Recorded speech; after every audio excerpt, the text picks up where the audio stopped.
Magsasaw ako ng matabang bangus, sibuyas, luya.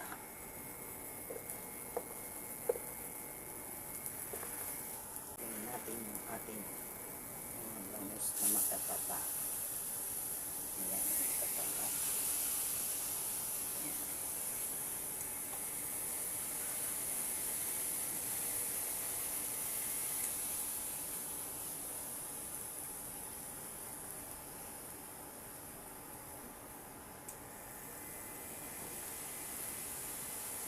Nilagay ko naman loob ng bangus. Taba, tignan nyo.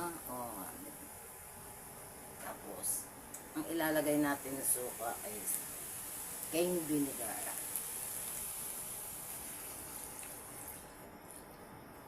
Masyado kasi maasim yung dato puti. Lagyan natin ng konting sabaw. Tubig. Ayan. Tapos, lagyan natin ng asin.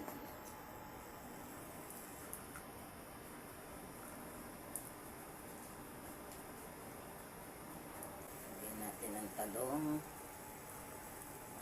Para may gulay tayo. Lalagyan ng talong.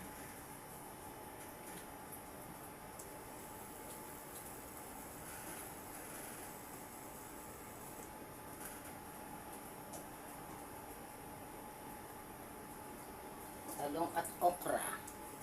Sama-sama na. Masarap syempre yung may gulay. Tapos, tingnan natin yung konti. Ubusin ko na to, konting pampalasa. Andiyan naman to. Tira lang to.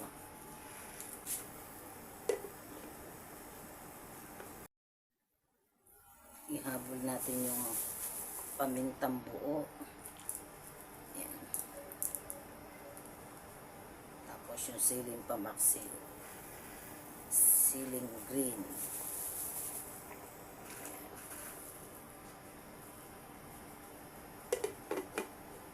Yan, tignan po natin kung pwede na ating tikman, kung tama sa timpla.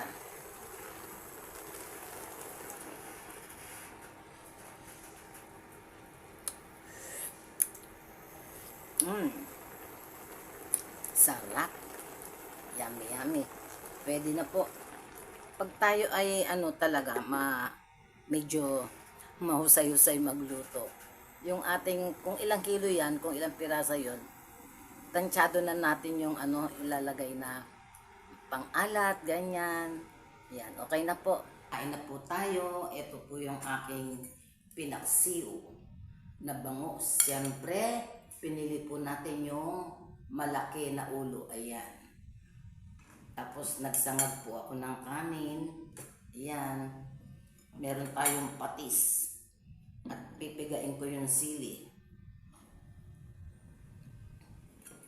Kain na po tayo.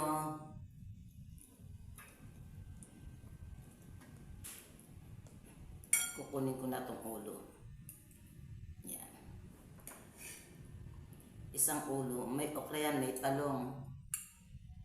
Isang ulo sapat na sa akin.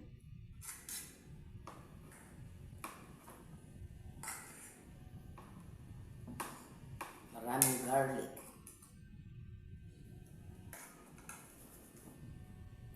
Kain po.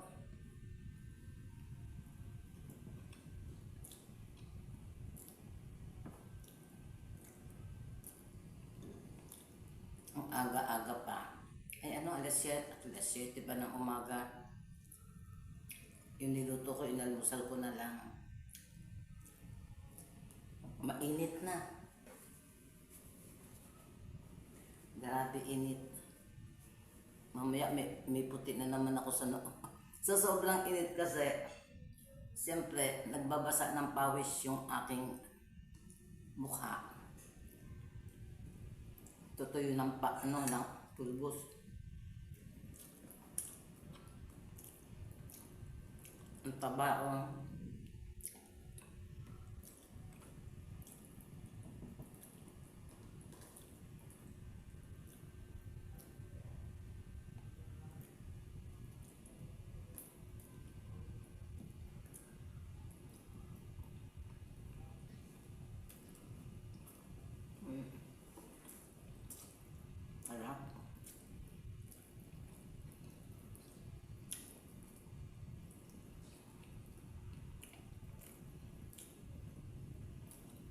sarap.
Kuha tayo ng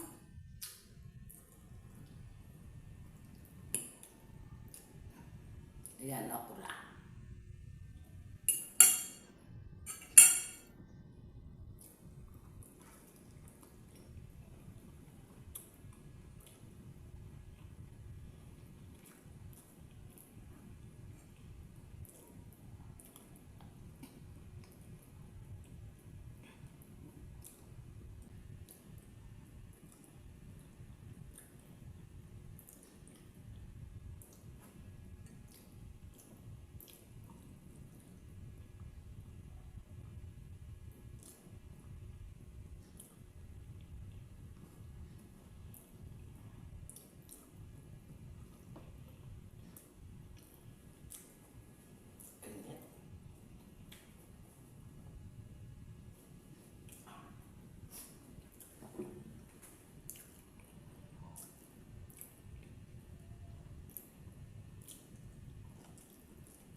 Itong sili na to, hindi siya masyadong maanghang.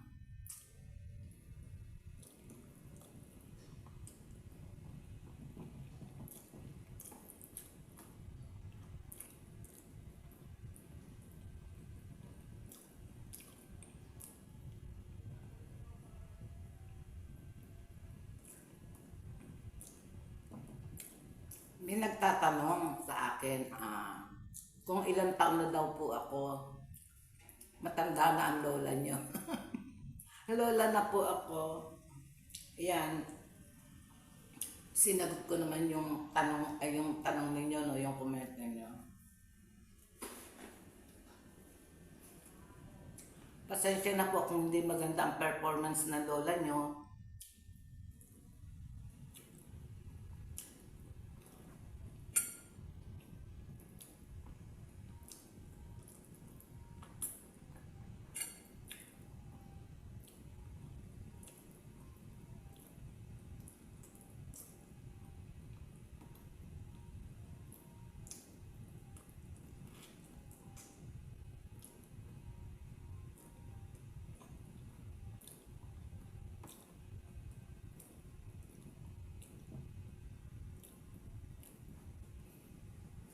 Kasi naisipan ko mag-vlog gamit ang YouTube.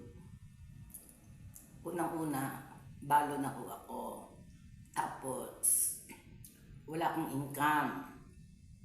Excuse me, nabusog na ako. Tapos, 3 ho yung anak ko. Yung 2 may pamilya na. Tapos si Chris nga ang bunso. Yan. Tapos siyempre, nakakaya naman na lahat ng bagay, lahat ng mga personal needs ko, excuse me, nabusog, ipa-shoulder ko kay Chris, di ba? Ngayon, bukod sa nalilibang ako, kumikita ako, at in a small way, small amount, nakakatulong ako sa iba. Yan. Ganun ho ang ano ko, ganun ho ang ano ng buhay ko. Masaya, kahit paano kumikita, yun po.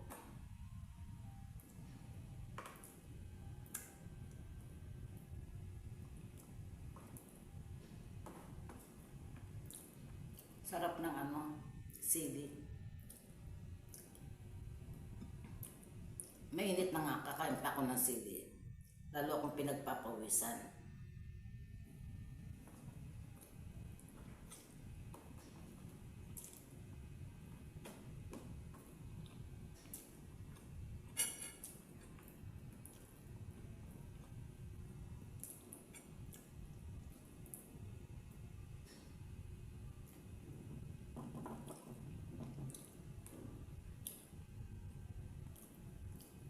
Bukas, yung nagre-request ng mustasa, yan, bukas, kukunin namin yung CT scan ni Chris, aagahan namin para makadaan ako sa palengke, makahanap ng mustasa. Sa totoo lang talagang, nung kamilas na magpunta sa palengke, wala akong nakitang mustasa.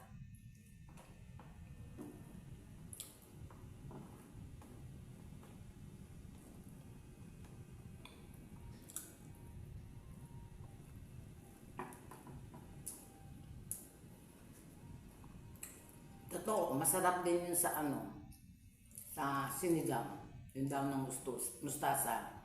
Kasi maasim-asim siya.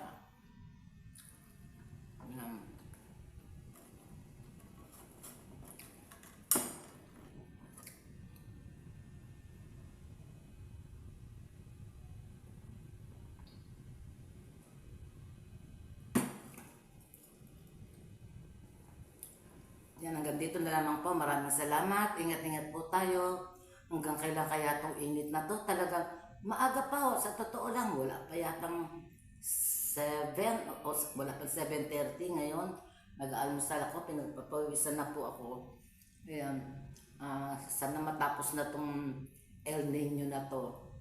Maganda yung kulimlim, medyo umulan-ulan. Huwag naman yung sobrang lakas ng ulan at kawawa din naman yung ibang lugar na binabaha, na mababa ang lugar. Yun po. Maraming salamat po. Salamat sa pagsubaybay. Bye-bye po. God bless.